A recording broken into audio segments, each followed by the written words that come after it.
നിങ്ങളുടെ ഫേവറേറ്റ് സീരിയലുകൾ ടിവിയിൽ വരുന്നതിന് മുൻപേ സൺ നെക്സ്റ്റ് ആപ്പിൽ കാണാം. ഇനി എല്ലാവർക്കും മുൻപേ കാണൂ. ഇപ്പോൾ തന്നെ സൺ നെക്സ്റ്റ് ആപ്പ് ഡൗൺലോഡ് ചെയ്ത് സബ്സ്ക്രൈബ് ചെയ്യൂ.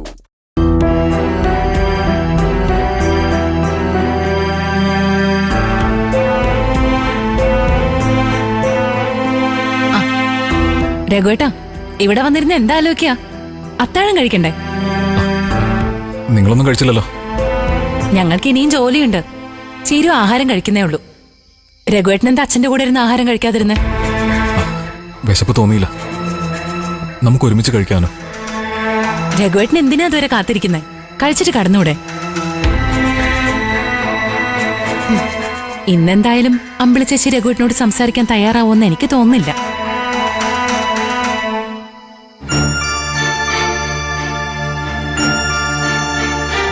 അവളിങ്ങനെ ദേഷ്യം കാണിക്കാൻ മാത്രം ഞാൻ എന്ത് തെറ്റാ അനു ചെയ്ത്? ഞാൻ മനസ്സുകൊണ്ട് പോലും അവളെ വഞ്ചിച്ചുകൊണ്ടൊന്നും ചെയ്തിട്ടില്ല.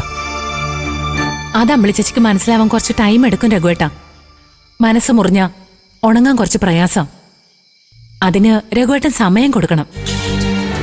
ഞാൻ എന്ത് ചെയ്യണമെന്നാണ് പറയുന്നത്?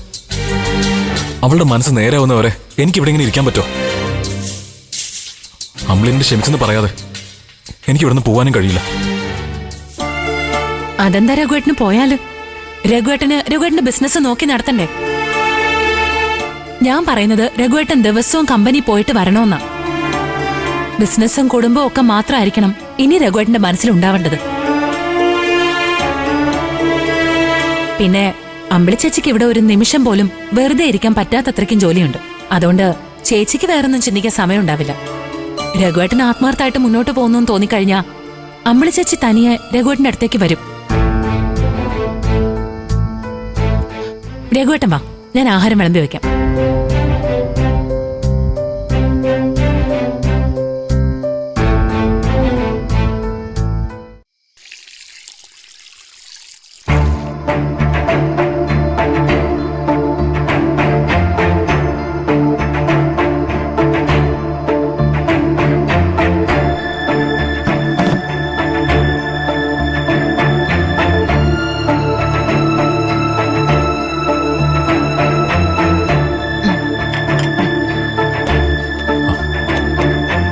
അപ്പോ ഞാൻ നാളെ കമ്പനിയിലേക്ക് പോവാ അല്ലേ അനു?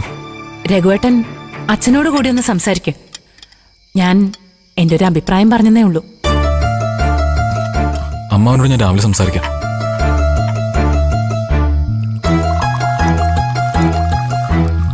അനു, ഞാനിനി എന്ത് ചെയ്താലാ അമ്പിളിയുടെ തെറ്റിദ്ധാരണ മാറുകയെന്ന് ഒന്ന് ചോദിക്കണം.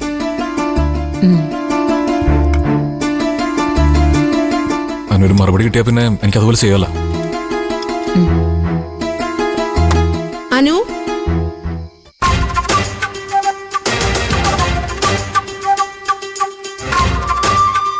നീ വിളമ്പിക്കൊടുത്ത് കഴിഞ്ഞെങ്കിലേ അടുപ്പത്ത് കുറച്ച് വെള്ളം വെക്ക്. ചൂടുവെള്ളം കൊണ്ട് ചിരുവിന്റെ കൈയും കാലും മുഖമൊക്കെ ഒന്ന് കഴുകണം. ശരി ചേച്ചി, ഞാൻ ഇപ്പൊ വെക്കാം.